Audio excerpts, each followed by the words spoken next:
আপনাকে ধন্যবাদ মাননীয় স্পিকার। বিসমিল্লাহির রহমানির রহিম। আসসালামু আলাইকুম। মাননীয় স্পিকার, আমি গত সপ্তাহে লক্ষ্য করলাম আমাদের মাননীয় প্রতিমন্ত্রী বিদ্যুতের সংকট নিয়ে কথা বলার সময় আমাদের অমিত সাহেব একটা জায়গায় একটা ওয়ার্ড ইউজ করলো, ফ্যাস্টের অব্যবস্থাপনা। আমি মনে করি এটা অনেক সফট এবং মাইল্ড একটা ওয়ার্ড ব্যবহার করা হয়েছে। আওয়ামী লীগ আমলে কোনো অব্যবস্থা হয় নাই বিদ্যুৎ খাতে। আওয়ামী লীগ আমলে হয়েছে লাগামহীন দুর্নীতি আর চুরি বিদ্যুৎ খাতে। আর্টিফিশিয়াল আর্টিফিশিয়াল ক্রাইসিস ক্রিয়েট করা হয়েছে মাননীয় স্পিকার। গ্যাস উত্তোলন করা হয় নাই বাপেক্স দিয়ে, ফেয়ার করা হয়েছে তৌফিক এলাহি সাহেবকে দিয়ে, যেটা ছিল সম্পূর্ণ একটা ব্লাফ। তারপর কুইক রেন্টাল দিয়ে কুইক ডিস্ট্রয় করা দিয়ে হয়েছিল এই দেশকে, এবং সেই বোঝা আমরা এখনো বয়ে বেড়াচ্ছি। আমি এই কথাটা সম্মানের সাথে এই জন্য বলি, আমি কয়েকদিন ধরে আই ওয়াজ ওয়ান্ডারিং যে কেন তরুণ সমাজরা বারবার শুধু জুলাইতে এই ৩৬ দিনের কথাই বলে। দেন আই রিয়েলাইজড যে আমরা ২০০৮ থেকে গত ১৭ বছরের আওয়ামী অত্যাচারের কথা তাদের সাথে কানেক্ট করতে পারি নাই। আমার সামনে বসা মাননীয় সংসদ সদস্য আমার ভাই নাহিদ, হাসনাত, দে আর অনলি 28 ইয়ার্স অফ এজ। 18 বছর আগে তাদের 10 বছর বয়স ছিল। তারা শেয়ার মার্কেটের দরবেশের অত্যাচারে 30 লক্ষ লোকের ফকির হয়ে যাওয়ার কথা জানে না, জানলেও সেটা ফিল করে না। বিডিআর পিলখানার কথা ফিল করে না, হয়তো জানে। তারা হেফাজতের সময় আলেম ওলামাদের রাস্তায় কান ধরে উঠায়া বসার সেই অপমানের কথা ফিল করে না। We couldn't connect to them. তারা হয়তো শুনেছে, তারা জানে না এই পার্লামেন্টকে কিভাবে নষ্ট করা হয়েছিল। ইয়াবাবদি, who is a Pablo Escobar, সবচেয়ে বড় ড্রাগ লর্ড এই দেশের, তাকে এখানে বসানো হয়েছিল। মমতাজকে বসানো হয়েছিল। তৎকালীন রাষ্ট্রপ্রধানকে এখানে বসে হজরত উমরের সাথে তুলনা করা দেওয়া হয়েছিল। প্লিজ, হজরত উমরের সাথে তুলনা করে দেওয়া হয়েছিল। এখানে বসে তৎকালীন রাষ্ট্রপ্রধানকে হজরত উপাধি দেওয়া হয়েছিল, পীর আউলিয়া দেওয়া হয়েছিল। আপনি এখানে বসা, যদি মেজর হাফিজ সাহেব থাকতো আমি বলতাম 2009 সালে আমি ওরা বাই ইলেকশন করতে গিয়েছিলাম, ধানের শীষের ভোট দেওয়ার জন্য এক কর্মীর বুড়া আঙ্গুল কেটে দেওয়া হয়েছিল। এই জিনিসগুলি আমরা কানেক্ট করতে পারি না, আমরা ইয়াং জেনারেশনকে পৌঁছাতে পারি না। তাহলে তারা রিয়েলাইজ করতো এরকম 36 দিনের জুলাইয়ের ছোট ছোট জুলাই আমরা 17 বছর উপলব্ধি করেছি। মাননীয় স্পিকার, গেল সংসদের কথা, জুডিশিয়ারির কথা ইমাজিন করেন। আর্স্কিন মেয়র পার্লামেন্টারি প্রসিডিংসে বলা আছে জুডিশিয়ারি নিয়ে আমাদের কথা বলা উচিত না, বাট আমার বলতে হচ্ছে একটা দেশ থেকে চিফ জাস্টিস ভেঙে চলে গিয়েছে। কি পরিমাণ ইন্টিমিডেশন, কি পরিমাণ প্রিজুডিশিয়াল এফেক্ট, সেটা আর অন্যান্য হাইকোর্টের জাস্টিস রূপে পড়া হয়। আমার দেশ নেত্রী খালেদা জিয়ার বিচারের রায় গণভবনের বারান্দায় বসে লেখা হয়েছে, যেখানে লক্ষ কোটি টাকা এক একটা মন্ত্রী 700 বাড়ির মালিক দুবাইতে হয়েছে। আজকে মাননীয় প্রধানমন্ত্রী বসা, উনার রায়ও হয়তো গণভবনের কোনো করিডোর থেকে রাখা হয়েছিল। জুডিশিয়ারিকে এভাবে ধ্বংস করে দেওয়া হয়েছে। ব্যুরোক্রেসি, তিতাসে নাকি কেজিতে করে টাকা খেত। ওয়াসার এমডি কে সরানোর জন্য হাইকোর্টে রিট করা হয়েছে, থাকসিন কি নাম তার। একটা বিসিএস পরীক্ষাতে বঙ্গবন্ধু শেখ মুজিবুর রহমানের ছবির পিছে যদি জাতির জনক না বলা হয়, তাহলে সেই পরীক্ষায় পাশ করানো হয় নাই। এরপরও ডিএনএ টেস্ট করে 15 লাখ টাকা ঘুষ নিয়ে তারপর বিসিএস এ চাকরি দেওয়া হয়েছে। এটা তো গেল শুধু এই সংবাদ মাধ্যম, চ্যানেল 1, দিগন্ত, ইসলামিক টিভি। পত্রিকার মালিকরা রাত্রে ঘুমাতে পারতো না। সামাজিক যোগাযোগ মাধ্যমে আমরা একটা ফেসবুকে স্ট্যাটাস লিখে 10 বার সেটা ডিলিট করতাম, চিন্তা করতাম এই বুঝি আইসিটি আমাদের ধরলো কিনা। ব্যবসায়ীদের কথা বলেন, বাংলাদেশের ব্যবসায়ীরা সব দলের সাথে সম্পর্ক থাকবে, ঠিক আছে, কিন্তু কিছু ব্যবসায়ী ভয়ে চলে গিয়েছে। আমরা এও শুনেছি বড় বড় ব্যবসায়ীরা তৎকালীন সরকার প্রধানকে মা, আম্মু বলে সম্বোধন করেছে। কেউ কবিতা বলেছে, তুমি আমার প্রথম, তুমি আমার দ্বিতীয়। আপনারা শুনেন নাই? আমরা শুনেছি। হাউ ডিসগাস্টিং একটা দেশের সিস্টেম কিভাবে শিক্ষা মন্ত্রণালয়। আপনি চিন্তা করেন, আপনি যদি if you go to YouTube and search I am GPA 5, আপনি লক্ষ লক্ষ ছেলেপেলেরা জিপিএ 5 পেয়েছে যারা বলতে পারে না ইংরেজিতে যে আই অ্যাম জিপিএ 5। এরা যদি বিদেশে যায় মাননীয় স্পিকার, এদেরকে শো ইউর পাসপোর্ট বললে এরা পাসপোর্ট বুকে নিয়ে শুয়ে পড়বে মাননীয় স্পিকার। আমি এই কথাগুলি কেন বললাম মাননীয় স্পিকার? আমি এই কথাগুলি এই জন্য বললাম, সিস্টেমেটিক্যালি এই দেশকে এমন ভাবে নষ্ট করা হয়েছে। এক, the young generation must realise যেটা আমাদের দোষ। We couldn't connect to them, we couldn't connect to the Gen Z generation and tell them what atrocity been going on. আমরা কি ট্রমার মধ্যে থেকে 17 বছর গিয়েছি। আরেকটা রিজন বোঝা দরকার যে মাননীয় প্রধানমন্ত্রী তারেক রহমান সাহেব বাংলাদেশের ইতিহাসের সবচেয়ে খারাপ সময় বাংলাদেশের দায়িত্ব নিয়েছে। বাংলাদেশের প্রধানমন্ত্রী তারেক রহমান সাহেব যখন গণতন্ত্র ক্ষতবিক্ষত, তখন বাংলাদেশের দায়িত্ব নিয়েছে যখন the whole country system is completely corrupted. এখন প্রশ্ন হলো, আমরা চাই যাতে আমরা এটা ঠিক করি, বাট এই ঠিক করার জন্য সবচেয়ে বড় ভূমিকা আমাদের। আর when I say আমাদের, উই ইনক্লুড বিরোধী দল। কিন্তু আমি বিরোধী দলের একটা জিনিস আমি এটা বুঝি না, ওনারা আমাদেরকে ভালোই বাসে না, আমরা এত চেষ্টা করি। ওনারা বলে না, আমি বলে না মাননীয় স্পিকার, বলে না তুম হামসে মোহাব্বত করো হাম বেওয়াফা নেহি করেঙ্গে।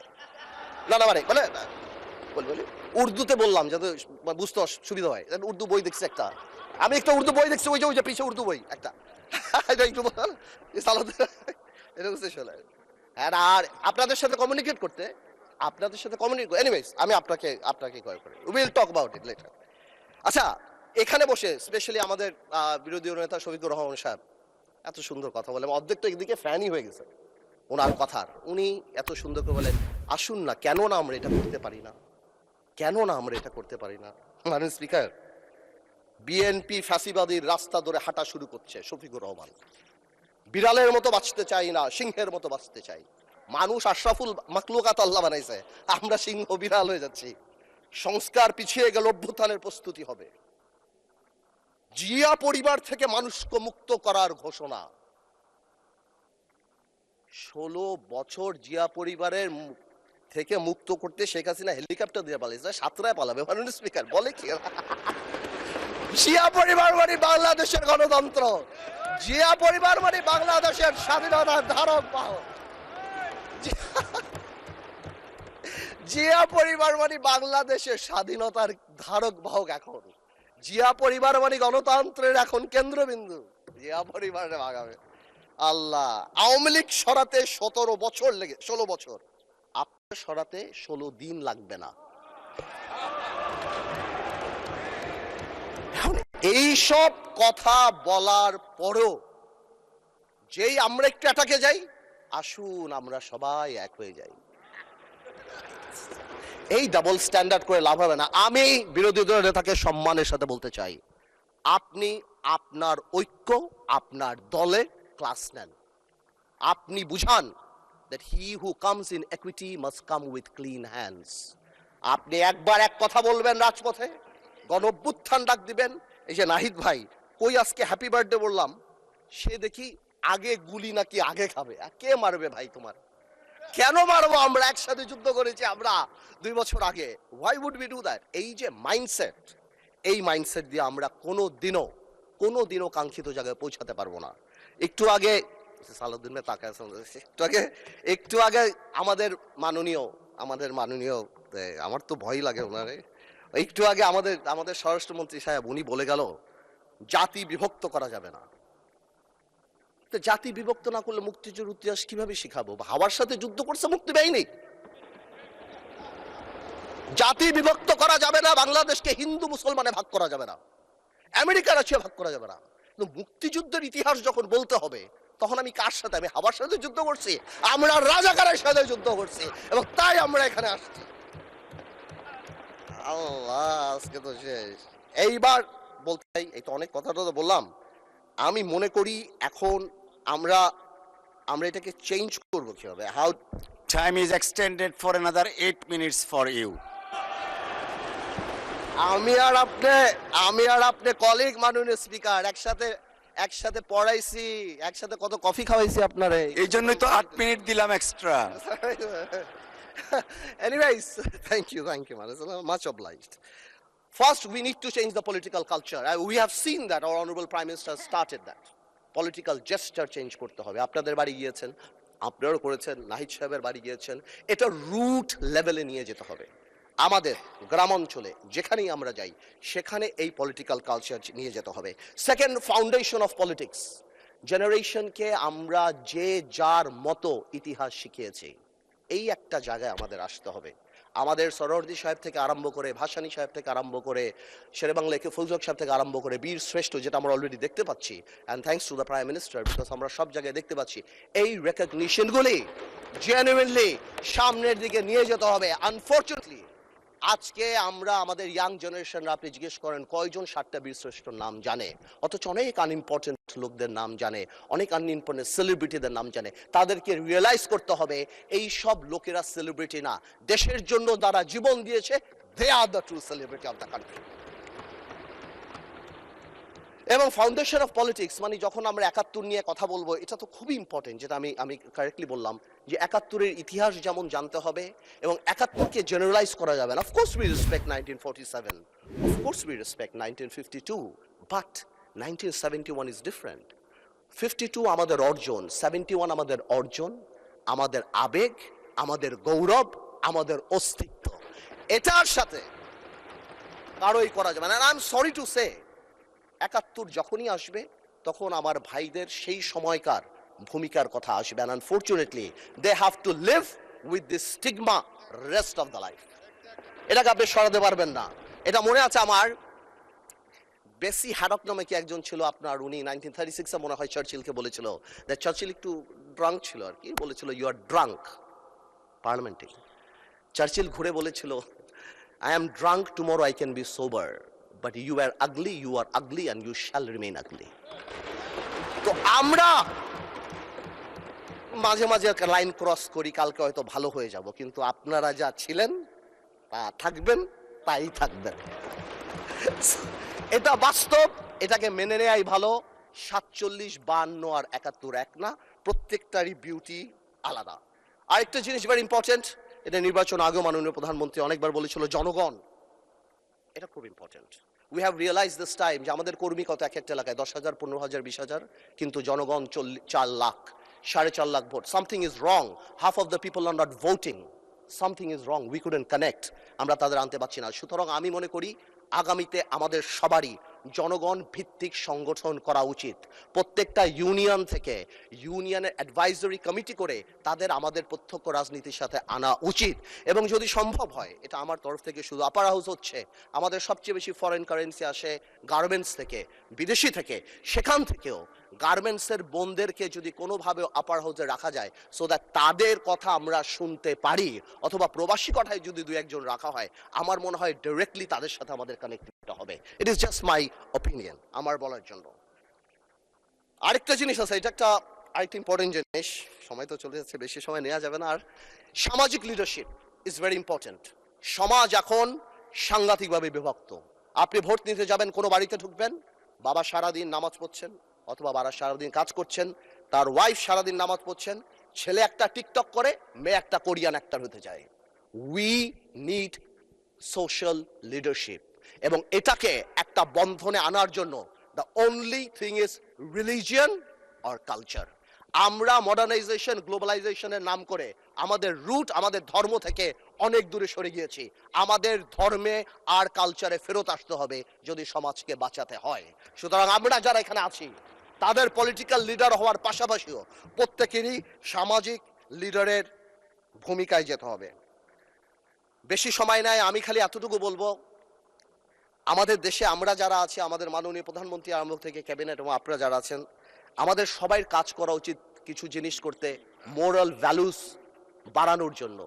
আমি শুনেছিলাম এখানে শিক্ষামন্ত্রী ছিলেন, একবার বলেছিলেন বিভিন্ন ল্যাঙ্গুয়েজের কোর্স করানো হবে। আমি মনে করি একটা স্কুল অফ গাইডেন্সও থাকা উচিত। We lack heroes. আমরা কাদেরকে হিরো বানাবো। প্রায় আমরা হযরত মুহাম্মদ সাল্লাল্লাহু আলাইহি ওয়াসাল্লামের কথা বলি, আমাদের মুশকিলে, আমাদের রাজনৈতিক মুশকিলে আমরা যদি পৃথিবীর সর্বশ্রেষ্ঠ মানব নবী করিম সাল্লাল্লাহু আলাইহি ওয়াসাল্লামকেই ফলো করি, 4 খলিফাই করি, সমাধানের সাথে সাথে একটা ডিভাইন ব্লেসিং আমাদের থাকবে ইনশাআল্লাহ, এবং আল্লাহ তাআলা আমাদেরকে কোনোদিনও বিপদে ডেকে নিতে দিবে না। শেষ কথা একটা বলে যাই, অনেকেই আওয়ামী লীগ নিয়ে কথা বলে, আওয়ামী লীগের ফিরে আসা নিয়ে কথা বলে। আমি একটা কথা আওয়ামী লীগ নিয়ে পরিষ্কার বলে দিতে চাই, জুলাইকে অস্বীকার করে বাংলাদেশে রাজনীতি করার কোনো সুযোগ নাই। জুলাইকে জঙ্গি আখ্যা দিয়ে বাংলাদেশে রাজনীতি করার কোনো সুযোগ নাই, এবং এই বিচার না হওয়া পর্যন্ত বাংলাদেশের রাজনীতি করার কোনো সুযোগ নাই। মাননীয় স্পিকার, যে ইনস্টিটিউশনগুলি আমাদের ধ্বংস হয়েছে, বিশেষ করে আমি মাননীয় প্রধানমন্ত্রী, আমাদের ফরেন মিনিস্টার সবাইকে বলবো, বাংলাদেশ হ্যাজ আ টেইন্টেড, আমি বলবো টেইন্টেড রেপুটেশন। গত সরকারের সময় আমরা স্যাংশন পেয়েছি, স্যাংশন বিদেশের মাটিতে, কিন্তু আমাদের জন্য অত্যন্ত লজ্জাজনক। আমি আমার তরফ থেকে বলবো, এই র্যাবের প্রতি স্যাংশন, অর্থনৈতিকভাবে যেই জিনিসগুলি হয়েছে, যেভাবে আল জাজিরাতে আমাদের রেপুটেশন, আমাদের ব্যাংক লুট থেকে আরম্ভ করে and all Sheikh Hasina's man, এবং তারপর যেভাবে একটা মন্ত্রীর 700 বাড়ি, আমার মনে হয় এই জিনিসগুলিকে আমাদের রিকাভার করার জন্য আমাদের এনাফ কাজ করা উচিত। এবং যদি সম্ভব হয় মাননীয় স্পিকার, একটা ইকোনমিক ট্রিজন আইন পাশ করা উচিত, যে ভবিষ্যতে যাদের কর্মকাণ্ডের জন্য বিশ্ব পরিমণ্ডলে বাংলাদেশের অর্থনৈতিক রেপুটেশন নষ্ট হয়, তারা জানি দেশদ্রোহী হিসাবে বিবেচিত হয়। আমি 1 মিনিট আগে ছেড়ে দিলাম মাননীয় স্পিকার, আপনাকে অনেক অনেক ধন্যবাদ।